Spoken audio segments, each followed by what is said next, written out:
Send you outside now, a live look coming from the Fort Smith Marshals Museum camera there in downtown, looking across into Oklahoma. It's, no matter where you are, Joshua, it is cloudy, it is drizzly, and things aren't shaping up like we thought first.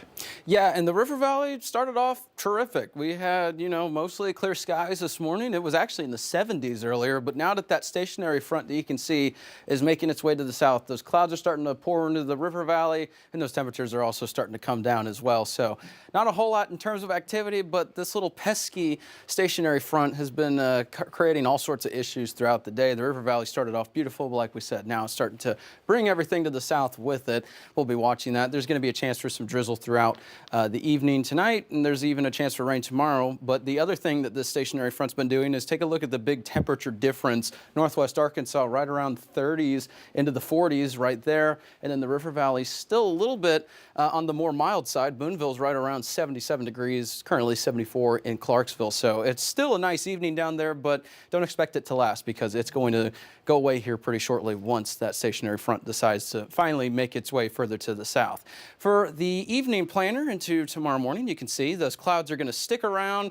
They're going to be here for the long run. We have clouds all night, and then it's going to really insulate those temperatures, so we're really not going to be escaping the lower 40s overnight in northwest Arkansas. River Valley, like I said, those clouds are going to help us stay insulated, so we'll be in the upper 40s tomorrow morning. Those clouds are going to stick around throughout most of the day.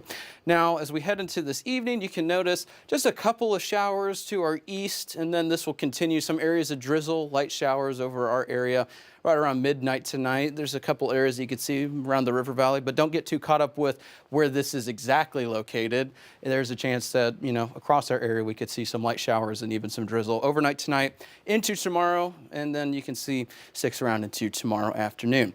Now, something else that we're watching, we have those rain chances tomorrow, but notice as we make our way into early next week, more rain chances are on the horizon. In fact, there's even a potential for some winter precipitation. Now, it's too early to get into those impacts, too early to say, the exact timing, how much we could expect, what kind of precipitation, but we're just going to let you know we're watching a system that's going to be around Monday through Wednesday. Winter precipitation is possible. We're waiting for more data once we get into this. And the other thing that we're looking at is the trends. So we're right around the 4-day out period. So trends is what we're looking at right now, but specific details, we'll get into that tomorrow and over the weekend. So stay tuned for those updates. But for now, here's a look at the extended 7-day planner. And I tell you what, it looks wet and dreary for the next 7 days. The weekend looks pretty good, but it doesn't last for long because more of that precipitation's on the way, more of those pesky wintry temperatures. And not a big fan once we get into those models and we see, oh, winter precip. That's something we don't like to look at. So when we see those temperatures that are in the 30s and in the winter mix, that gets us concerned. So we're keeping an eye on it. But like I said, too early to get into those details, but not a big fan of winter. I think if you have to pick, ice is not the thing. Yeah. Right. Next week Ice for is sure. the worst. Snow maybe, but not any of that freezing rain or ice. Well, and that's the difficult thing about winter forecasting is, every level has a different temperature. Sure. So if any of those are off, it could change. So we're looking, some of the models are kind of throwing out all sorts of crazy outputs right now. So we really won't know that until we get closer.